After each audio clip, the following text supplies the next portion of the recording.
Dear students, आप सभी का स्वागत है हमारे चैनल में। और आज के इस वीडियो में हम लोग पढ़ेंगे जो है बीएससी सेकंड सेमेस्टर बॉटनी के यूनिट सेकंड में एक टॉपिक दिया हुआ है राइनिया। जैसे हम लोग ब्रायोफाइटा में अलग अलग प्लांट्स के बारे में पढ़ रहे थे, जैसे कि रिक्सिया हो गया, मार्केंसिया हो गया, एंथोसिरॉस हो गया, स्फैग्नम हो गया, उसी तरह से टेरिडोफाइट्स में भी बहुत सारे प्लांट आते हैं। लेकिन यहाँ पे हम लोगों को एक राइनिया को ही पढ़ना है। और राइनिया की अगर हम बात करें तो इसकी सबसे ख़ास बात यह है कि ये फॉसिल्स प्लांट है, एक जीवाश्म मिला है, लिविंग प्लांट ये नहीं है। तो इसको भी सिस्टमेटिक ढंग से हम लोग पढ़ेंगे। यानी सबसे पहले जो है कि इसका सिस्टमेटिक पोजीशन देखते हैं, उसके बाद इसका मॉर्फोलॉजी देखेंगे, फिर एनाटॉमी देखेंगे, फिर इसमें रिप्रोडक्शन कैसे होता है, ये सारी चीज़ें देखेंगे। तो सिस्टमेटिक पोजीशन की अगर बात की जाए तो सिस्टमेटिक पोजीशन को जो है क्लासिफिकेशन भी कहा जाता है, जिसमें हम लोग देखेंगे कि यहाँ पे डिवीज़न दिया हुआ है टेरिडोफाइट्स, सब डिवीज़न दिया है साइलोफाइटोप्सिडा, ऑर्डर दिया हुआ है साइलोफाइटेल्स, फैमिली होगा राइनिएसी और जीनस हो जाएगा राइनिया। जीनस और स्पीसीज जो होता है किसी भी ऑर्गेनिज्म का साइंटिफिक नेम होता है, जिसका रूल होता है कि अगर हम जीनस को लिख रहे हैं तो जो पहला लेटर होगा वो कैपिटल होगा, और स्पीसीज जब लिख रहे हैं तो उसका पहला लेटर स्मॉल होगा और दोनों को अंडरलाइन किया जाता है। या फिर अंडरलाइन नहीं करना है तो उसको इटालियन लैंग्वेज में लिखा जाता है, तब उसको अंडरलाइन नहीं करते हैं, जो कि पॉसिबल नहीं है। तो ये जो हो गया इसका जीनस राइनिया। अब जैसे कि इसके बारे में हम बता दिए कि ये फॉसिल्स प्लांट है, यानी इसका सिर्फ जीवाश्म ही मिला हुआ है, और वो भी दो ही स्पीसीज इसमें आते हैं, एक राइनिया मेजर आता है और राइनिया गुआनेवाग्नाई आता है। ये दो ही स्पीसीज हैं जो कि फॉसिल्स के फॉर्म में पाए गए हैं। तो यहाँ पे हम देखेंगे कि जो ये फॉसिल्स है कुछ इस तरह से इसका प्लांट दिखाई देता है, जीवाश्म मिला हुआ है जो कि एक हार्ड पत्थर जैसी संरचना मिली है।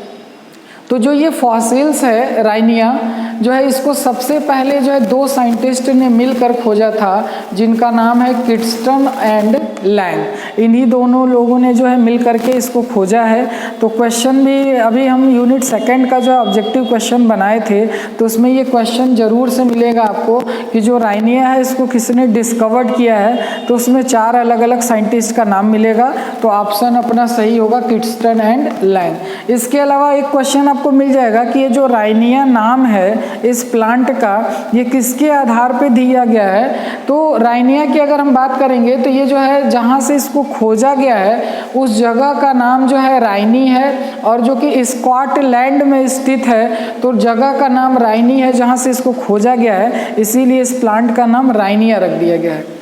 राइनिया जो है पूरा कंप्लीट प्लांट ही मिला है, प्रिजर्व फॉर्म में मिला है, जो कि hard siliceous rock, generally fossils का फॉर्मेशन होता है वो रॉक्स के अंदर ही होता है जहाँ पे सिलिका वगैरह प्रेजेंट होते हैं। तो यहाँ पे बोला गया हार्ड सिलिशियस रॉक। और कौन से एज में मिला है, जब हम लोग एरा पढ़ते हैं, यानी पूरे धरती पे शुरू से लेकर के आज तक का जो पूरा समय बीता है, इसको समझने के लिए छोटे छोटे पार्ट में बांटा गया है।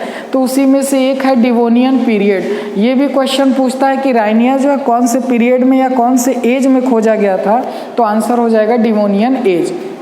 ये इसका मॉर्फोलॉजी है। मॉर्फोलॉजी की अगर हम बात करेंगे तो बहुत सिंपल सा ये प्लांट है, आपको इसमें लीफ मिलेगा ही नहीं। यानी यहाँ से एक क्वेश्चन और बन जाएगा कि जो है कौन सा प्लांट है जो कि लीफलेस होता है, यानी उसमें लीफ नहीं पाए जाते हैं। तो उसमें ऑप्शन में राइनिया रहेगा, इसमें लीफ पाया ही नहीं जाता। जबकि आपके दिमाग में ये चल रहा होगा कि जो लीफ है वो तो फोटोसिंथेटिक ऑर्गन होते हैं, जिसकी सहायता से प्लांट भोजन बनाते हैं, और इसके पास तो लीफ ही नहीं है, तो ये कैसे भोजन बनाता होगा।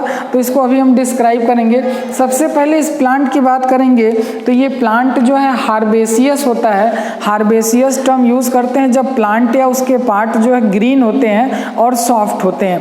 अगर नॉन ग्रीन और हार्ड होंगे तो उनको ऊडी कहा जाता है, जैसे कि लकड़ी वगैरह आपको दिखाई देता है। तो ये ग्रीन और सॉफ्ट होता है तो इसको हार्बेसियस कहा जाता है। ये क्रीपिंग टाइप के होते हैं। स्टेम अगर वीक होता है, कमजोर होता है, तो प्लांट जो है सीधा ऊपर की तरफ तरफ स्टेम नहीं ग्रो करता है तो उसको क्रीपिंग कहा जाता है। इसका जो एरियल सूट होगा वो सिलेंड्रिकल होगा, यानी बेलनाकार होता है। जैसे मार्कर देख रहे हैं, इस मार्कर की तरह बेलनाकार होगा। और इसके जो राइजोम होते हैं ये आगे चल के दो पार्ट में बटे होते हैं, इसलिए इसको कहा जाता है डाइकोटमसली ब्रांच।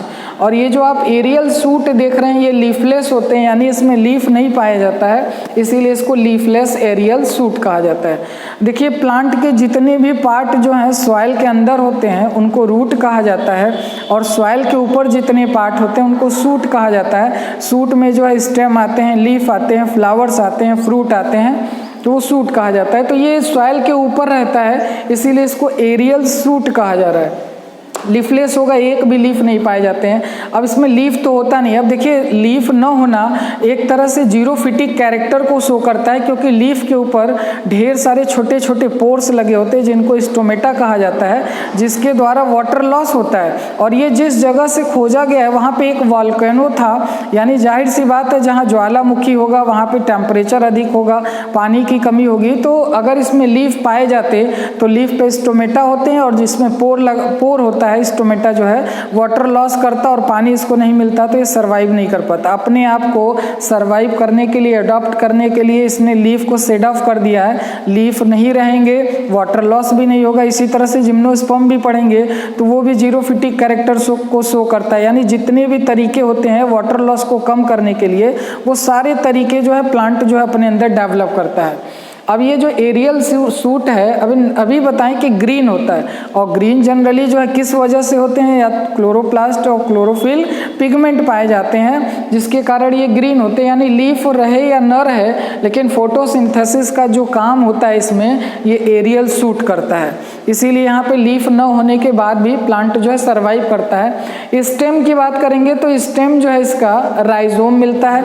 राइजोम जो होता है मॉडिफाइड अंडरग्राउंड स्टेम होता है, जो कि ग्राउंड के अंदर मिलते हैं, यानी सॉइल सरफेस के अंदर मिलते हैं। और इसी राइजोम से जो है ढेर सारे हेयर लाइक स्ट्रक्चर निकले होते हैं जिनको राइजोइड्स कहा जाता है, और राइजोइड्स भी जो है रूट लाइक फंक्शन करते हैं। अब इसमें देखेंगे ये जो आप रेड कलर से स्ट्रक्चर देख रहे हैं ये जो है स्पोरेंजिया है। स्पोरेंजिया की अगर हम बात करेंगे तो इसके अंदर स्पोर्स का फॉर्मेशन होता है, क्योंकि ये जो राइनिया प्लांट है इसका मेन प्लांट बॉडी स्पोरोफिटिक है, यानी जो है स्पोरोफाइट है, यानी इस पे स्पोर्स का फॉर्मेशन होना है। जब इसका सेक्शन कट किया जाता है तो स्पोरेंजियम के अंदर कुछ इस तरह का स्ट्रक्चर दिखाई पड़ता है जिसके अंदर जो है ढेर सारे स्पोर्स पाए जाते हैं। अब इनिशियल में क्या होता है, जब इनका डेवलपमेंट होता होगा तो यहाँ पे स्पोर्स मदर सेल होते होंगे जो कि डिप्लॉयड नेचर के होंगे, उनमें मियोसिस डिवीजन होता होगा। मियोसिस होने के बाद एक पेरेंट सेल से 4 डॉटर सेल का फॉर्मेशन होता है और क्रोमोसोम का नंबर हाफ हो जाता है। तो जो स्पोर यहाँ बनते हैं वो हैप्लॉयड होते हैं, लेकिन इनिशियल में मियोसिस होने के बाद चारों सेल एक साथ जुड़े होते हैं, इसलिए उनको स्पोर टेट्राड कहा जाता है। टेट्रा का मतलब होता है 4। फिर कुछ समय बाद ये चारों अलग हो जाते हैं तो हैप्लॉयड स्पोर नाम दिया जाता है। अब इसमें बहुत ज़्यादा डिटेल नहीं पढ़ना है, लेकिन इसका जो एरियल सूट होता है इसी का ट्रांसवर्स सेक्शन कट किया गया है तो कुछ इस तरह का स्ट्रक्चर दिखाई पड़ता है। आउटर मोस्ट लेयर जो होता है वो एपिडर्मिस होता है, वो सिंगल लेयर का बना होता है, प्रोटेक्टिव लेयर होता है। इसके चारों तरफ क्यूटिकल लेयर पाया जाता है। क्यूटिकल लेयर जो होता है वो क्यूटीन का बना होता है। जस्ट बिलो एपिडर्मिस अगर हम देखें तो कॉर्टेक्स पाया जाता है। कॉर्टेक्स 2 भागों में बटा होता है, जो थोड़ा बाहर की तरफ होता है उसको आउटर कॉर्टेक्स कहते हैं, जो अंदर की तरफ होता है उसको इनर कॉर्टेक्स कहते हैं। और ये कॉर्टेक्स वाले जो रीजन है ये फोटोसिंथेटिक सेल होते हैं, यानी यही जो है फोटोसिंथेसिस में पार्टिसिपेट करते हैं, क्योंकि इनके पास पिगमेंट पाया जाता है इसीलिए ग्रीन कलर के दिखाई पड़ रहे हैं। सेंट्रल रीजन में अगर हम देखेंगे तो यहाँ पे वैस्कुलर टिश्यू होता है जिसको हम लोग सम्मोहक ऊतक कहते हैं, जो फूड मटेरियल और वाटर मिनरल्स को ट्रांसपोर्ट करने का काम करता है। तो यहाँ पे जो वैस्कुलर टिश्यू मिल रहा है वो प्रिमिटिव टाइप का है, जो कि सेंट्रली लोकेटेड जाइलम जो होता है वो चारों तरफ से फ्लोएम के द्वारा घिरा होता है। तो इसमें बहुत ज़्यादा जो है डिटेल नहीं पढ़ना पड़ता है। स्टोमेटा लीफ पे पाए जाते हैं, लेकिन इसमें एरियल सूट पे भी कुछ स्टोमेटा पाए जाते हैं, क्योंकि जब ये फोटोसिंथेसिस करते हैं तो ये गैसियस एक्सचेंज करेंगे, कार्बन डाइऑक्साइड को अपटेक करते हैं और ऑक्सीजन को रिलीज करते हैं। आज के लिए इतना ही, धन्यवाद।